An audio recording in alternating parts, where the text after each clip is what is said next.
እዚህ በፎቶ ላይ የምትመለከቷት ቆማ ከኋላ ያለችው መቅደስ ሰለሞን ትባላለች። ከፊት ያለችው ደግሞ ሮማን ትባላለች። አንድ ቤት ነው የሚሰሩት፣ መዳም ቤት እና አንድ ክፍል ነው የሚያድሩት።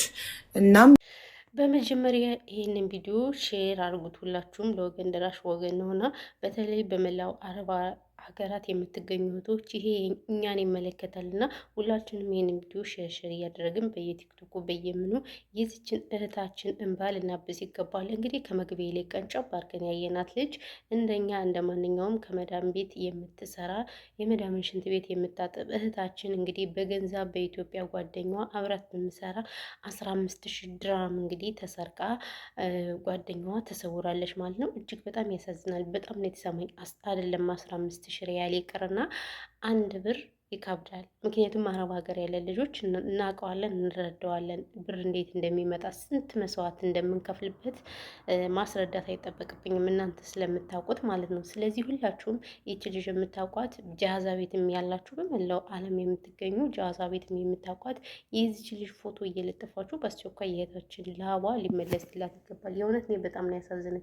ሳያት ስሰማት በጣም ነው ልቤን የነካች። ምክንያቱም ትረዱታላችሁ አይደል? ድካም ታውቁታላችሁ። የሆነ ምን ልበላችሁ ታውቁታላችሁ። አረብ ሀገር ላይ ያላችሁ ታውቁታላችሁ። ሰላም ሰላም፣ ውድና የተከበራችሁ እዚህ ቻናል ቤተሰቦች እንዴት ናችሁ? ደህና ናችሁ? በነገራችን ላይ ፊቴን ያሳክከኛል ማለት አለብኝ። ምንም ለዛ ነው ጋይስ ፊትዬ እጅ ከፊቴ ጋር ይላቀቃል። ለምን እንደሚያሳክከኝ አላውቅም። እንግዲህ ዛሬም እንደተለመደው በጣም በሚያሳዝን ቪዲዮ ነው የመጣሁላችሁ ማለት ነው። ታዲያ እናንተ ይሄንን ቪዲዮ ሼር ብታደርጉት በጣም ደስ ይለኛል ማለት ነው። ምክንያቱም እናንተ ሼር ስታደርጉት ለብዙዎች ይዳረሳል ማለት ነው። ለብዙዎች ተዳረሰ ማለት ደግሞ የእህታችንን የእህታችን ላቧ ተመለሰላት ማለት ነው። ምክንያቱም አይደለም ይሄን ያህል ብር እንግዲህ 15,000 ድራም ማለት እጅግ በጣም በርካታ ብር ነው እና በጣም ያሳዝናል። እኛ ሀበሻዎች ተንኮላችን በነገራችን ላይ ኢትዮጵያ ብቻ ሳይሆንም እዚህም ተከትሎን መጥቷል። ከኋላችን በቃ ብልግናችን በቃ የምንሰራቸው ካልቸሪ ኢትዮጵያ ልክ ተከትሎን ነው የመጣና በጣም ያሳዝናል። ገባችሁ? እንደዚህ በዚህ ልክ ጭካኔ አላውቅም። አንዲት ናብራት የምትሰራን ሴት ይህን ያህል ብር መስረቅ ማለት በእጅጉ በጣም ያሳዝናል እውነት ለመናገር እና በዚህ ልክ ለምንድን ነው የተጨካከል ነው? የምር እኔ አልደፍርም፣ ይቅርታ አድርጉልኝና ይሁን አረብ ሀገር የምትሰራዋን እህቴን የአረብ ሀገሯን ሽንት ቤት አጥባ እንቅልፏን እያጣች እንቅልፍ እየናፈቃት አላርም እየጮኸባት ትናንትና ተወልዶ የካራ እኔ ሸቃላ ነኝ እኔ ምንድን ነው ሲናገሩ እንኳን ስርዓት ለማይናገሩ እንደዛ አድገን ያመጣነውን ብር እንግዲህ ነው ሰርቃት ሄደ። ፈጣሪ ይባረክላችሁ። በነገራችን ላይ የሰው ገንዘብ የምትመኙ ሰዎች መቼም አይባረክላችሁም። ለዕለቱ ሊሆንላችሁ ይችላል፣ ነገር ግን ለጊዜው ግን ልትደሰቱበት ትችላላችሁ። ይሄ ደግሞ የሰው ላብ ለምንም አይጠቅም፣ እሳት ነው። በነገራችን ላይ ምንም ቢሆን ለፍታችሁ ያመጣችሁት ብር ነው። ስለዚህ በጣም ነው የሚያሳፍረው።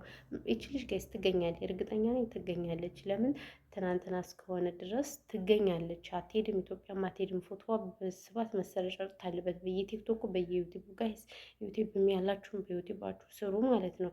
ልጅቱ መገኘት አለባት። እውነቴን ነው የምላችሁ። ይሄን ያህል ብር እና ደግሞ አሁን ይቺ ልጅ ምንድን ነው ያለችው? እኔ ምንድን ነበር ያለችው ጠፋብኝ። ልጅቷ አታውቅም፣ ደብቄ ነበር ያስቀመጥኩት ሰንበዲ ምናምን እያለች ነበረ። ይሄ ማለት ልጅቱ ካላየች ምናምን ነገር ይሄንን ብር መውሰድ አችልም። በነገራችን ላይ ከሁለት ቤት የምትሰሩ ልጆች ልትጠነቀቁ ይገባችኋል። የሁለት ሰውን ማመን ቀብሮ ነው። እዛ ላይ ደግሞ ሻንጣ ግዙ፣ ምንም አይደለም። ሻንጣ ገዝታችሁ ሻንጣችሁ ጋር ቁልፍ አድርጋችሁ ማስቀመጥ። ሰዎች ደግሞ ብር አለማሳየት ለሰው። አሁን ይቺ ልጅ ለምን ይሄን ያህል ብር አስቀምጠ ያለልም። እኔ በነገራችን እኔ ጋርም ያለ ጉዳይ ስለሆነ በዚህ ማሳብ መስጠት አልችልም። ነገር ግን በጣም ነው የተሰማኝ እኔ እውነት ለመናገር እንዴት በዚህ ልክ ጭካኔ! እውነት የገንዛ እህቷን እኔ አላውቅም። ባንወለድም እንኳን እኛ እዚህ ጋር አንድ ነን። የምር ስደት ላይ ያለ ልጆች አንድ ነን። ስለዚህ በጣም አዝኛለሁ እና ሁላችሁም ሼር አድርጉ ጋይስ፣ ሼር አድርጉ። ያላችሁን ሀሳብ አስተያየት እንትን በሉ። በተለይ ቲክታክ ላይ ደህና ተከታታይ ያላችሁ 1 ፎሎወር ነው ያለኝ ብላችሁ ጋይስ ዝም አትበሉ። ቫሊዩ አለው። ያም ስለቀው ነው ብዙዎች ተደራሽነት የሚኖር። ስለዚህ እንደዛ አድርጋችሁ የእህታችን ብር ሊገኝላት ይገባል። ማርያም ረብስ ማም እንዴት ሰው በዚህ ልክ እንዴት የገንዘብ ጓደኛው እንደዚህ አብሮት የሚኖር የሰው ሽንት ቤት አጥባ ያገኘችውን ብር በዚህ ልክ ፈጣሪ አመድ ያርግሽ፣ አመድ ያርግብሽ፣ አይመልስሽ። የምር ነው ሰው ሀገር ያስቀርሽ። እንደዚህ አይነት ጨካኝ ሰዎችን ሰው ሀገር ያስቀራችሁ፣ ቅጭት ያርጋችሁ። በነገራችን ሳውዲ ብትሆን ልጅ ይቆመጣል። ይሄን ታውቃላችሁ። ሳውዲ ብትሆን የሳውዲ ህግ በጣም የከበደ ነው። ሳውዲ የሰረቀ እጁ ይቆመጥ ነው የሚባለው። ገባችሁ? እና የሳውዲ ህግ በጣም ከባድ ነው።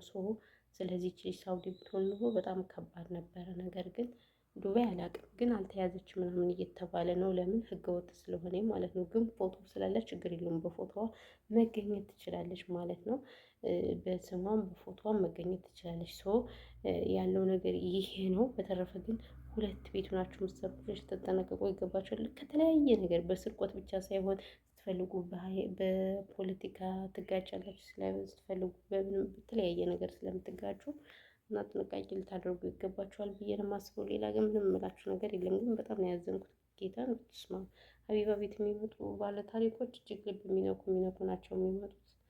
ፈጣሪ ከእንደዚህ አይነት ነገር ይጠብቅ ነው የምለው። ሌላ ምንም የምለው ነገር የለም። ግን በጣም ነው ያዘንኩት።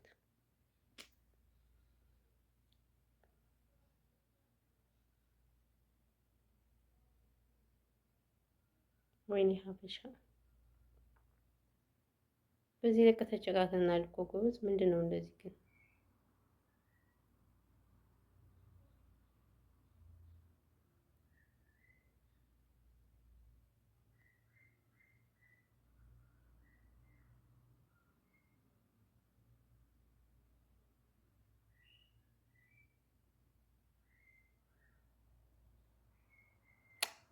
ማውራው ራሱ ጠፍቶብኝ ድንግስ አልኩኝ። እናንተ ድሌ። ለማንኛውም ቤተሰብ ይሄን ያለው ነገር ሌላ ብዙም አላወራችሁም። በዚህ ወይ እንቅልፌ እየተነሳሁ ስራ ማሰራው ገና ስራ ልሰራ ነው። በያላችሁ በሰላማችሁ ብዙ ተትረፍረፍ ይበልልኝ። ፀጉሬ ምን እንደሚመስል ሙቀት ሊገለን ነው ጋይስ እኛ ጋር